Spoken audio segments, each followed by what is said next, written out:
Há muitos anos, em Cusco, no alto das Cordilheiras dos Andes, no Peru, o Elder Theodore Tuttle e eu realizamos uma reunião sacramental numa sala longa e bem estreita, com uma porta que dava para a rua. Era noite e fazia frio. Enquanto o Elder Tuttle falava, um menino de talvez 6 anos de idade apareceu na porta. Ele usava apenas uma camisa rota que ia até o joelho. À nossa esquerda havia uma mesinha com um prato de pães para o sacramento. Esse menino de rua órfão viu o pão e moveu-se vagarosamente pelo canto da parede em sua direção. Estava quase na mesa quando uma mulher sentada numa das fileiras o viu. Com um severo movimento da cabeça, ela o expulsou. Senti-me frustrado. Mais tarde, o menino voltou. Ele moveu-se lentamente pelo canto da parede, olhando para o pão e depois para mim. Estava perto do lugar onde a mulher o veria novamente. Estendi os braços abertos e ele veio correndo. Coloquei-o no colo. Então, como algo simbólico, coloquei-o na cadeira do presidente Tuttle. Após a oração de encerramento, para minha grande tristeza, ele saiu correndo no meio da noite. Ao voltar para casa, contei ao presidente Spencer W. Kimball sobre ele. Ficou sensibilizado e falou sobre isso num discurso de conferência. Ele contou esse fato para as pessoas e disse-me mais de uma vez: essa experiência tem um significado muito maior do que você imagina. Jamais esqueci aquele órfão de rua. Muitas vezes, na América do Sul, procurei por ele nos rostos das pessoas. Quando me lembro dele, lembro-me de outras crianças como ele. Depois da Segunda Guerra Mundial, numa noite fria em uma estação de trem no sul do Japão, ouvi alguém bater na janela do trem. Lá estava um menino, usando a mesma camisa rota, um tapo amarrado em volta do queixo inchado, a cabeça coberta de feridas. Ele segurava uma lata velha e uma colher, o símbolo de um mendigo órfão. Ao tentar abrir a porta para dar-lhe dinheiro, o trem partiu. Nunca esquecerei daquele garoto faminto, naquele frio, segurando sua lata vazia.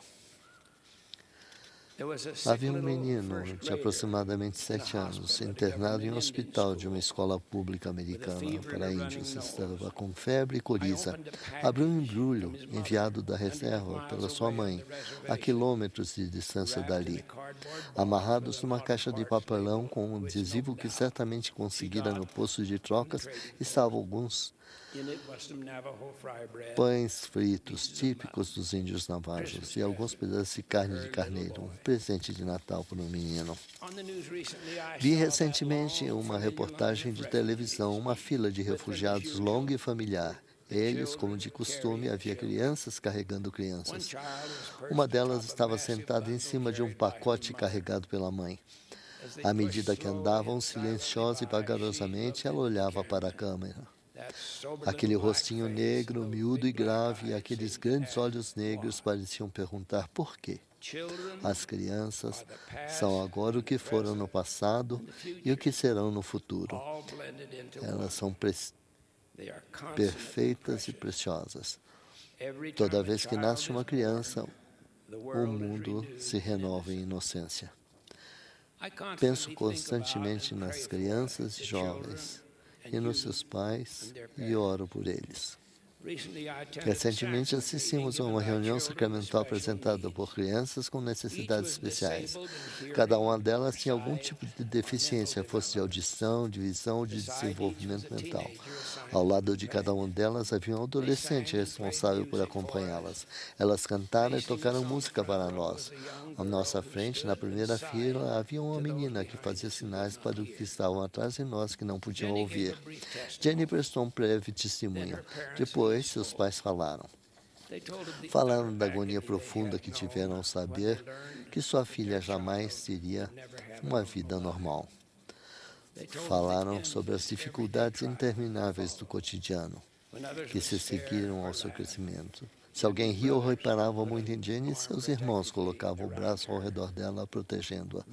A mãe então falou do amor e da enorme alegria que Jenny trazia para a família. Aqueles pais aprenderam que após muita tribulação vem a bênção.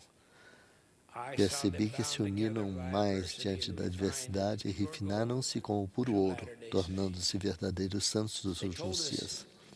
Eles disseram-nos que Jenny adota alguns pais. Assim, quando apertei sua mãe, disse, sou avô. Ela olhou para mim e disse, dá para se ver. Nada existe nas Escrituras, nada existe nas nossas publicações, nada existe em nossa crença ou ensinamentos que permita ou autorize os pais ou qualquer outra pessoa negligenciar, abusar ou molestar os próprios filhos ou os de outras pessoas.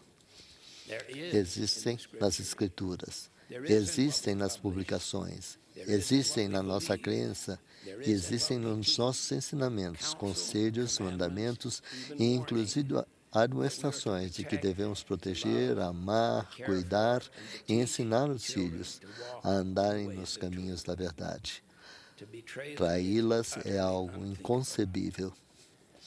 Dentre as advertências mais fortes e as penalidades mais severas contidas nas revelações estão relacionadas às crianças pequenas. Jesus disse, mas qualquer que escandalizar um desses pequeninos que crê em mim, melhor lhe fora que se lhe pendurasse ao pescoço uma mó de azenha e se submergisse na profundeza do mar. Nos dias do profeta Mormon, algumas pessoas que não entendiam que as criancinhas são inocentes diante de Deus e são vivas em Cristo, queriam batizá-las.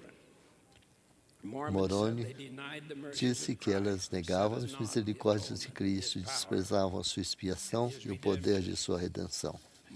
Mormon repreendeu-os seriamente, dizendo, aquele que pensa que as criancinhas necessitam de batismo está no fel da amargura e nos laços da iniquidade, porque não tem fé, nem esperança, nem caridade. Portanto, se morrer com esse pensamento, deverá ir para o inferno. Eis que fala ousadamente e tendo a autoridade de Deus. Somente quando uma criança atinge a idade da responsabilidade estabelecida pelo Senhor, como os 8 anos, seu batismo torna-se necessário. Antes disso, elas são inocentes. Não se deve ignorar ou negligenciar as crianças. Elas não devem absolutamente ser abusadas ou molestadas. As crianças não devem ser abandonadas ou separadas pelo divórcio. Os pais são responsáveis por sustentá-las. O Senhor disse, todos os filhos têm o direito de receber de seus pais o seu sustento até alcançarem a maioridade. Devemos cuidar de suas necessidades físicas, espirituais e emocionais.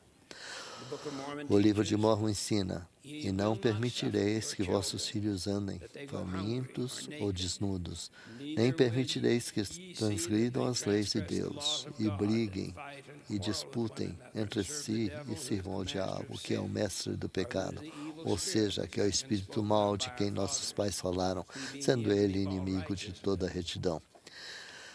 Nada se compara ao pai que é responsável e que, dessa forma, ensina os filhos com responsabilidade. Nada se compara à mãe, que está presente para confortá-los e dar-lhes segurança. Amor, proteção e carinho são de inestimável valor. O Senhor disse, eu, porém, ordenei que criasseis vossos filhos em luz e verdade. Com muita frequência, um dos pais é deixado sozinho para criar os filhos. O Senhor tem sua maneira de fortalecer aquele pai ou mãe, a fim de que cumpra sozinho com as responsabilidades que seriam dos dois pais. Constitui-se um erro gravíssimo de qualquer um dos pais abandonar deliberadamente os filhos. Sempre penso em outro menino que conhecemos numa formatura do seminário, numa distante cidade da Argentina. Ele estava bem vestido e parecia bem nutrido. Os alunos vinham pelo corredor, no meio das fileiras de cadeiras e subiam ao palco. Havia 3 degraus bem altos. O menino não conseguia subir porque suas pernas eram muito curtas. Ele era anão. Foi então que percebemos, vindo logo atrás dele, 2 rapazes robustos que subiram no primeiro degrau, um de cada lado, e levantaram aquele menino elegantemente até o pódio. Quando terminou a cerimônia, eles o ergueram novamente e saíram caminhando com ele. Eram seus amigos e zelavam por ele. Ele não conseguia subir o primeiro degrau sem a ajuda deles para levantá-lo. Aqueles que vêm à igreja vêm como crianças, espiritualmente falando. Precisam de alguém, algum amigo, para erguê-los. Se projetarmos os degraus após o batismo para servirem apenas aos que têm pernas compridas e fortes, estaremos ignorando o que o Senhor disse nas revelações. Os profetas disseram-nos que devemos ser mestres e ensinar quais sejam os primeiros rudimentos das palavras de Deus, pois são tais que necessitais de leite e não de sólido mantimento.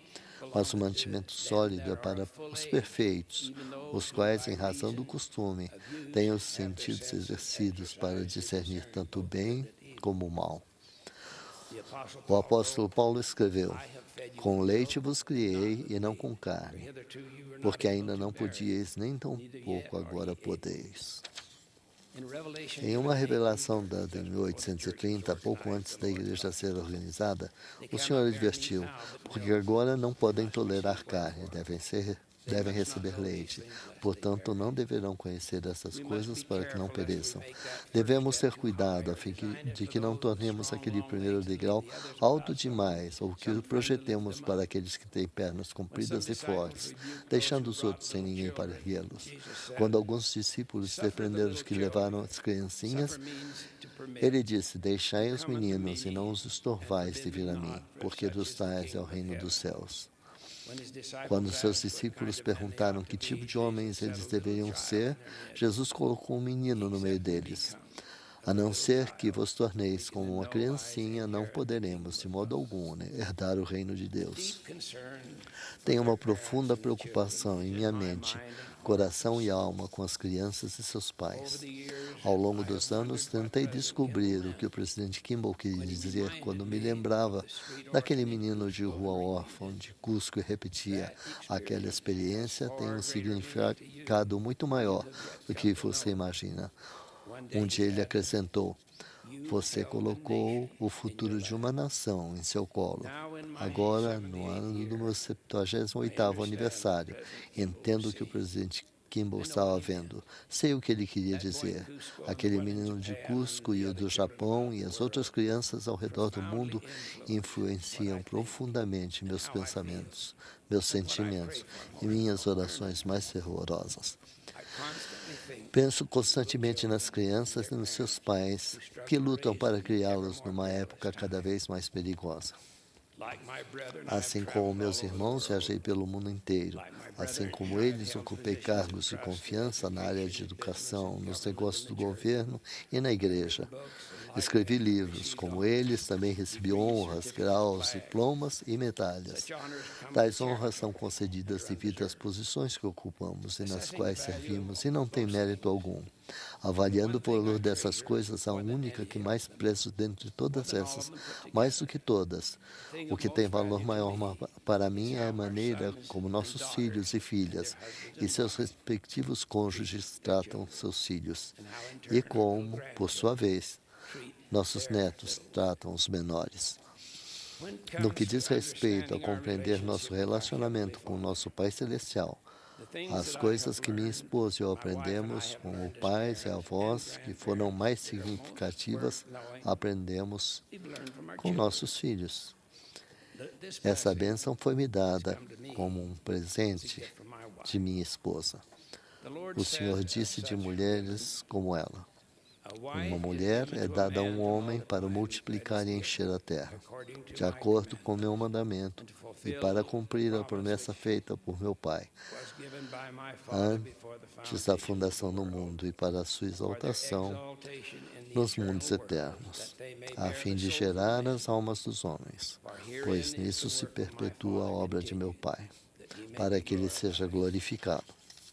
Com mulheres como minha esposa no papel de mães, percebemos que o Senhor revelou que grandes coisas sejam requeridas das mãos de seus pais. Preste testemunho que o Evangelho é verdadeiro e temos poder para abençoar as crianças. Testifico a vocês que as crianças e os pais receberão o poder do Espírito Santo, que serão poder para proteger as crianças e o testemunho em seu coração de que Jesus é o Cristo, o único Filho unigênito do Pai. Em nome de Jesus Cristo. Amém.